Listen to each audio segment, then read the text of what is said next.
In our last 5 minutes, can you kind of outline what we could expect if you got a school of binary economics funded? Say somebody came along and said, here's the $5 million, or better, as you said, $10 million. Can you sort of outline what would happen with such a school? Well, what it would, I think it would do two or three things, maybe. First of all, I have a belief that that binary economics is the most important idea that people know almost nothing about. There are many important ideas, but most of them, at least billions of people know about it.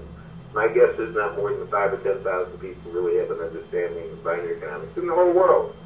So if there was suddenly a center at Berkeley, or Stanford, or University of Santa Clara, or University of San Francisco, for binary economics, my belief is that this, the very imprimatur of the center, will give it a kind of legitimacy. I often say the reason there are 10 centers in binary economics is because there's not one. So it would simply create the idea that people are interested in enough in this, and particularly a rich person is interested enough in this, to put his or her name on the center and have it go. I think there'll be copycat centers, and we need more copycats here. So I think there's that. There are conferences all around the world that where prestigious people talk about the problem, and all the problems are talked about with the assumption that capital makes labor more productive, that capital can buy itself for the rich but not the poor, and that the way to help poor people is through jobs and welfare and training. That's a philosophy, and we've been debating that for 150 years. The binary argument needs to be carried too. If I go there as this kind of old Professor Ashford who's a nobody and teaching at a school where they don't even think it's important enough to have a center on the subject, how important is the subject if that's the case? But if I go to a conference where I am the director of the Center for Binary Economics at, let's say, Cal Berkeley or Stanford or some school of that sort. Well, first of all, now I have a platform, and the school's behind me, and they're in favor of it. And I can go to, and I've got a budget so that when there's an important conference going, I can be there to argue the binary case and to establish, which I think we can do very easily, that it is a more effective approach to left-wing and right-wing approaches. Well, that begins to put something on the map, and again, others I think will begin doing the same thing. Provides a platform and a legitimating function. It would be nice if someone like Bill Moyers, for example, who does in the media, that's to say, you're more likely to get a mainstream press to cover something if you've got a center at Stanford or Berkeley or the University of San Francisco or University of Santa Clara or a whole host of other schools where it could be more likely to get publicity. My guess is if I were called Michael Krasny, who does the talk show here, say, I'd like you to do a program on binary economics. Where were you? You're a professor from Syracuse. What's behind you? But if there was a center for this subject, my guess is that Michael Krasny might do something. He does, Diane Rehm on the NPR. I mean, you work with Howard Stern. I mean, it creates a critical mass of a foundation for understanding. People need this legitimating function, and that's what a center would do. I could teach students.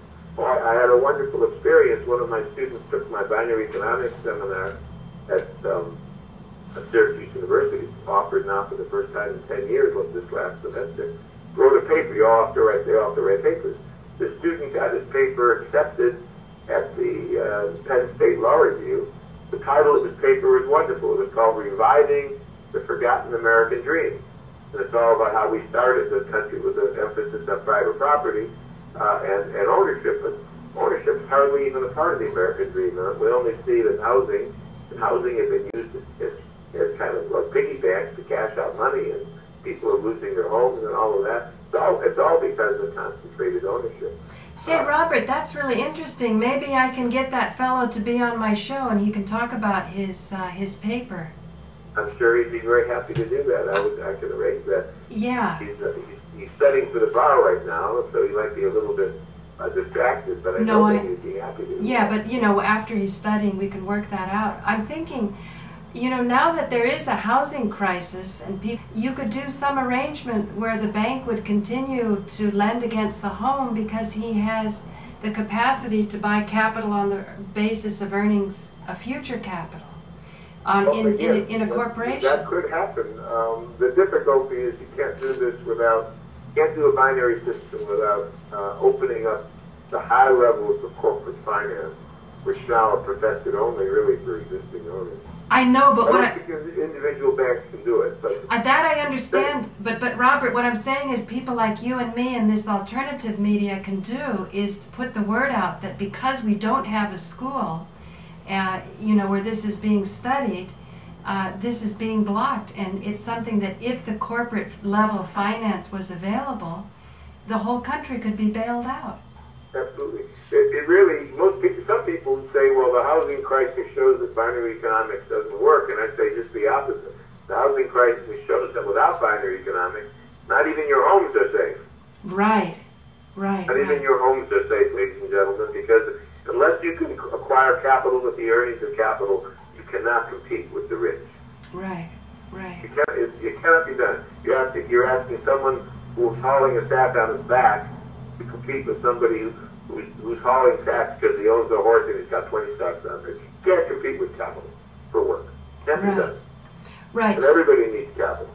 So to underscore what you said, because I've had past talks with you, you're saying that that we sort of have a precedent for binary with the federally insured home loans, but that you needed to widen that out so that you would have ownership of a company that was producing something. A diversified portfolio in all of America's industries that are producing things, yes. Right. Every rich person has a diversified portfolio of major industrial companies. It's not a rich person that doesn't do that. Gates may have made his fortune on Microsoft, but he's diversified in his own personal wealth. Every rich person invests in that. Right. Letting someone buy a home doesn't give them access to that critical, broader investment. Right. That critical, broader investment could be much more profitable if the ownership of that was more broadly shared. It won't make the pie smaller, and it won't require people to cut up the pieces of the same pie. It'll create a much bigger pie. That's the missing element in analysis right now. That's wonderful. The growth. There's three principles. Capital does its own work. Technology, just like a horse does its own work, technology makes capital much more productive than labor. And the more broadly capital is acquired, the faster the economy will grow and the richer everybody will become, most particularly poor and working people. Well, that's great. We're just running out of tape. So, Robert, thank you for calling us, and we look forward to working with you more in the future.